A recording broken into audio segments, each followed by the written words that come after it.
Hi there, my name is Michael Karlo. I'm a writer and entrepreneur.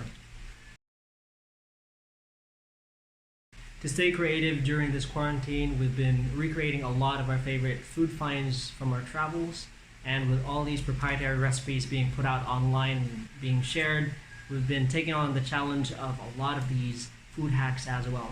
We've also been doing a lot of cleaning and clearing and DIY projects.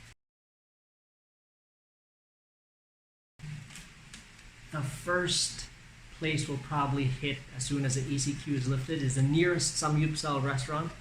We already do Korean barbecue at home, but nothing beats the immersive experience of a restaurant.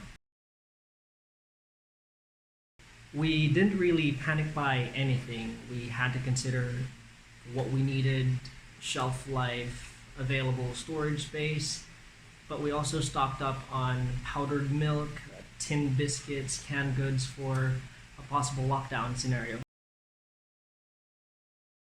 The quarantine has allowed for a lot of self-actualization and use of forgotten skills, stuff we learned in school, home economics especially, and it has also taught me to be more mindful of just about everything. One thing we can't live without during the quarantine is stable internet connection. It's only linked to the outside world